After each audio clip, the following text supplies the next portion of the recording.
Hi everyone.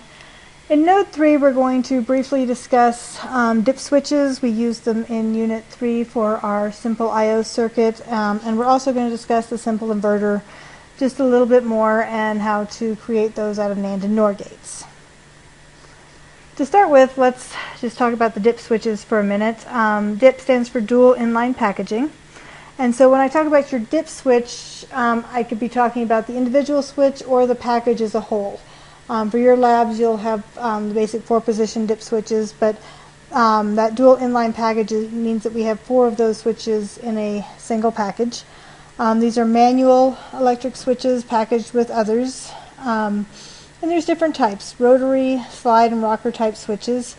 But the gist of it is there's 2 possible positions on and off. The slide type dip switch is the one you're using in the labs, is shown here.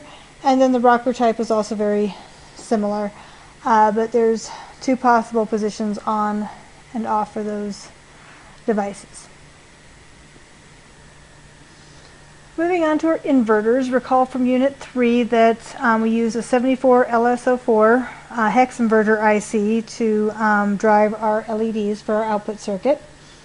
The hex inverter means that there are 6 inverters on this IC, and the pin diagram is shown here, where pins 1, 3, 5, 9, 11, and 13 are inputs to the 6 inverters, and pins 2, 4, 6, 8, 10, and 12 are outputs to the inverter. But the nice thing about this IC is there are 6 of them to a chip. And then also don't forget pin 14 is ground, pin 14 is power, and pin 7 is ground.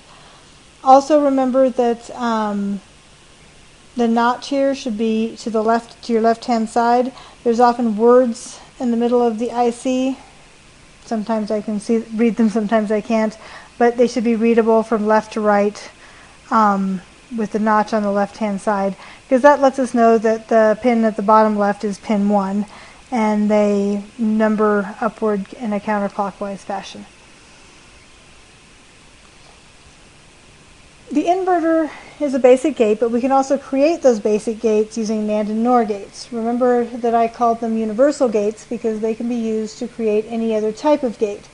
Well, if we use a NAND gate to create an inverter and then use a NAND gate to create something else, we can save space on packages by doing everything with NAND gates. But for now, let's just focus on how to create a inverter with NAND and NOR gates. So, looking at the truth table on the left here with our NAND gate, we have the Boolean expression and the symbol.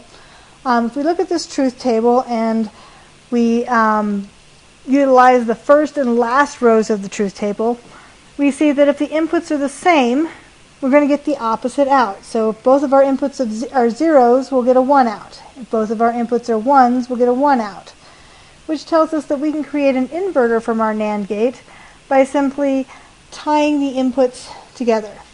So if an A equals 1, we have a 1 on both of the inputs, and we're utilizing the last row of our NAND gate truth table. So if both inputs are a 1, we'll get a 0 out. Similarly, if our input is a 0 and we tie the inputs together on our NAND gate, the 2 zeros on the input will exercise the first row of the truth table, and we'll get a 1 out. The idea is the same for the NOR gate.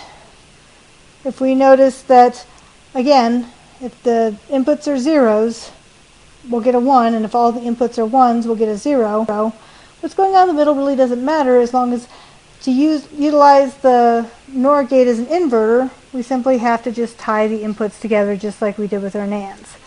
So that's 2 ways to make an inverter out of either a NAND gate or a NOR gate.